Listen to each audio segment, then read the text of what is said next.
They just looked at me. They didn't have a rebuttal for that. They were surprised I said something back. They didn't have a rebuttal for that. And that's when I got in my car and I drove off. I looked at them. I said, you can come on in and look at it if you would like. And they stuck their head in there and they looked in it real quickly. And I left on out. You will always have minds that will have poor self-images. And that's what I'm teaching you. To get rid of your poor self-image. My uncle came up to Palm Beach to visit me. And he has one of my uncles, he has a poor self-image. And we went out to go eat, and we went on the menu, and he was taking so long, and I told y'all how I get mad when people can't make up their mind what they want on the menu. And I said, what is it? What is your problem, Uncle? What is your problem? He said, the food is just so expensive. He said, I would love to try the ribs, but the ribs are I don't remember how much it was. I think we were at San Ambrose, Frankie. You know how San Ambrose is. And he says, I was thinking about trying the burger. And he said, the burger is almost $50. He said, he couldn't make up his mind. And I looked at him and I said, get rid of that poor self-image. Yes, I said it, and I said it loud. The people in the restaurant was looking at me. I said, you too can get a hold of these principles too. I said, stop worrying about this stuff.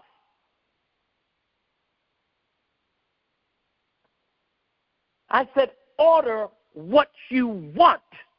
And if you cannot make your mind up between the two, get both of them, damn it.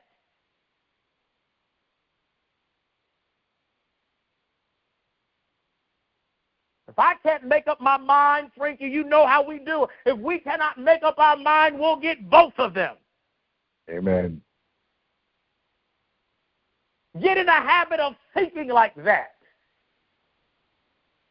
One of my partners in the chat room said they happened to be at Disney World or somewhere with their mother, and I read what they wrote, and they said their mother was concerned about not getting something in the theme park because they thought the stuff was expensive, and that partner looked at their mother and said, go get what you want. What's wrong with you?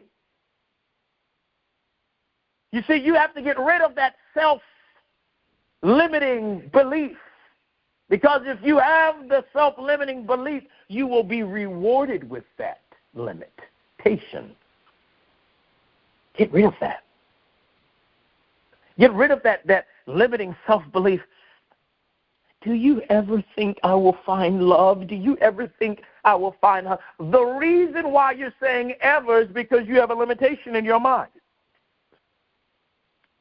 Somewhere in your mind you have told yourself or have sold yourself the vision that you will not find love.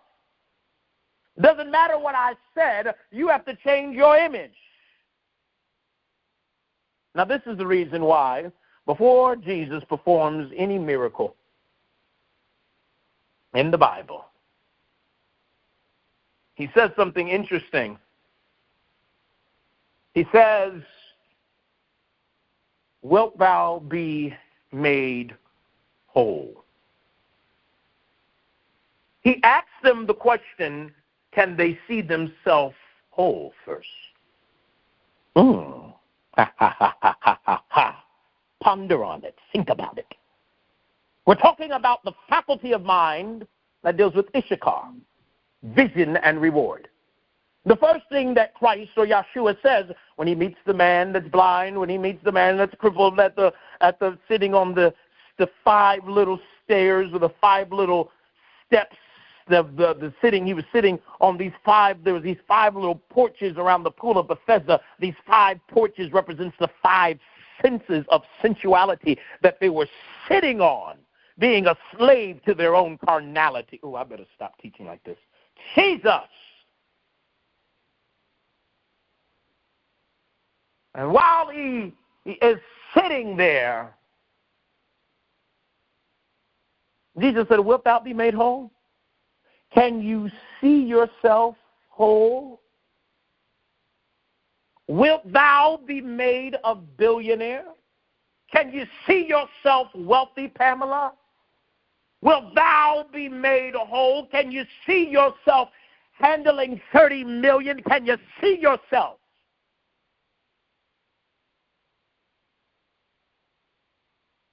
Can you see yourself?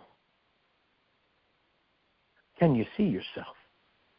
Wilt thou be made whole? Can you see yourself with $1 billion?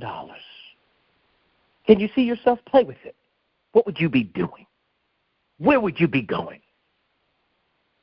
Where would your behind be? What would you be doing right now? I know you'll be sitting on this conference call, listening and sowing some seed, but what else would you be doing? Where would you be traveling to? Would you be on the coast of the south of France? Will you be in Madison Avenue, New York City? Would you be in Hollywood Hills? Would you be in Savannah, Georgia? Where would you be? Would you be in Beverly Hills? What would you be doing? How would you be dressed? How would you be dressed? How would you be dressed? What would you be talking about, precious? What would you be talking about? I need you to connect it with your self-vision. Identify yourself in that nature. That is taking the law. Identify yourself. I am that I am. It is the identifying to become aware of what you have been unaware of. Identify yourself.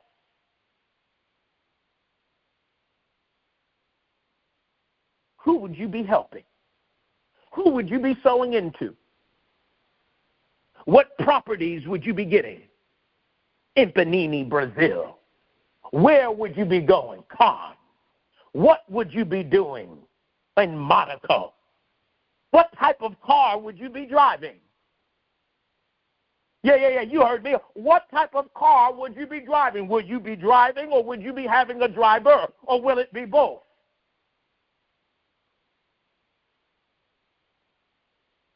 Who would be doing your hair? Come on, ladies. Who would be doing your hair? How often would you change it? Come on, work with the prophet, work with the prophet. You ladies know what I'm talking about. How often would you change it? What styles would you be trying? Where would you be going?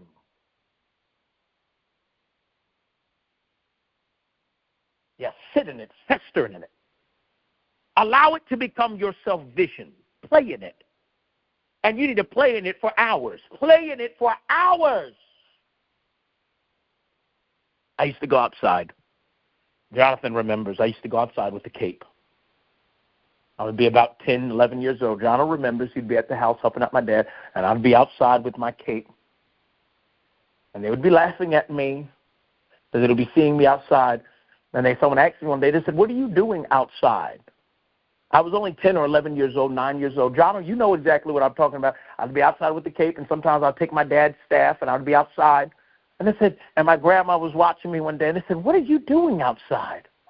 And I said, "I'm prophesying to the winds and the trees." I would be prophesying to the winds and the trees.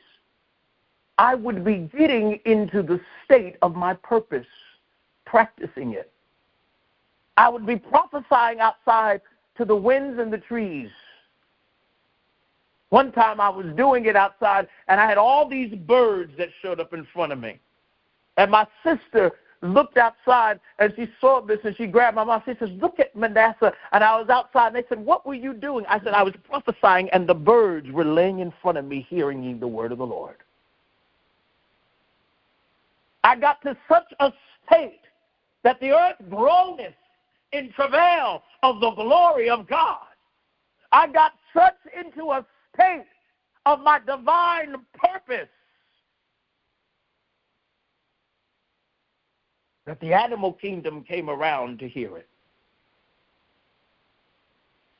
My first services that I was doing, because I was not allowed, I got suspended at a certain age to prophesy to people because I would tell people some stuff that I wasn't supposed to tell people. I was 9 years old, and I told a woman, I said, I see you sucking on a thumb, but it doesn't look like a thumb in my vision. And God said, Jono, you remember me telling that to...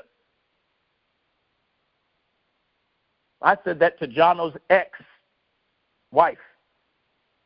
I didn't know what the hell I was talking about, but I was just telling her what I see. I said, lady, I see you sucking on a thumb, and it doesn't look like a thumb. It's not a thumb, but it looks like a thumb, and I see you sucking on it. So my parents, they suspended me from prophesying. They said, no more prophesying for this child. I would get in trouble.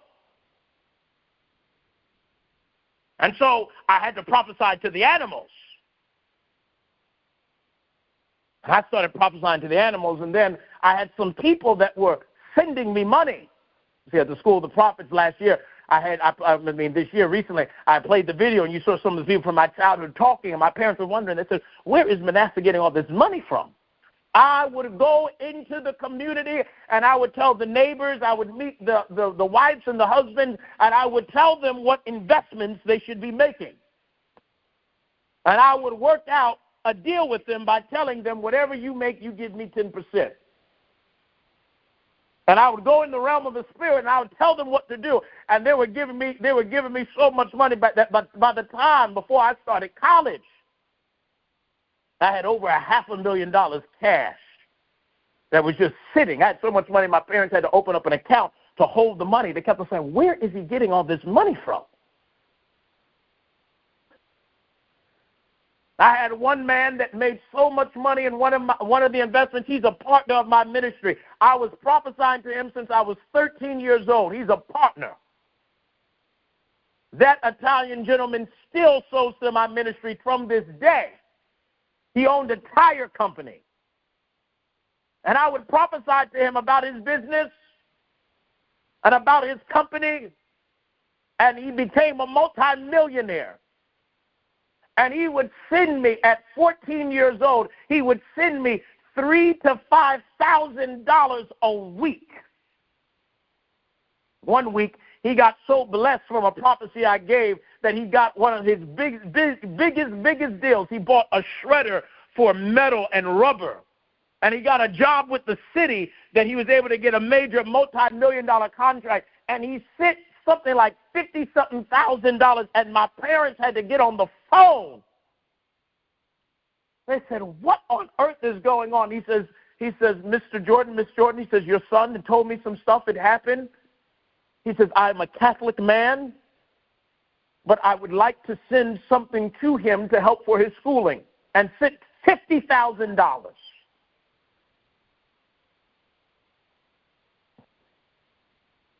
By the time I went to college, they put me in those dorm rooms. And I was there in that dorm room. And I looked and I said, this is not me. I was in that dorm room and I said, this is not my self-awareness, Frankie. And Frankie, you remember I called you on the phone.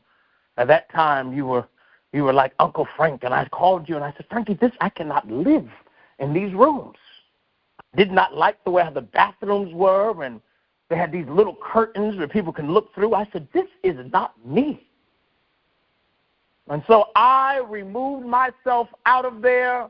We negotiated a deal at the hotel, and I was living in the hotel, and I got a driver that drove a taxi to be my personal driver. He worked half-time for me. He would drive me to my classes and pick me up.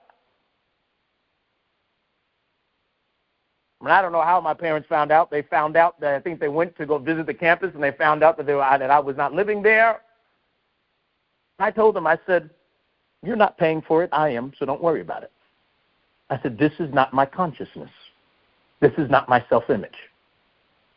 You see, you have to understand how to have the proper self-image.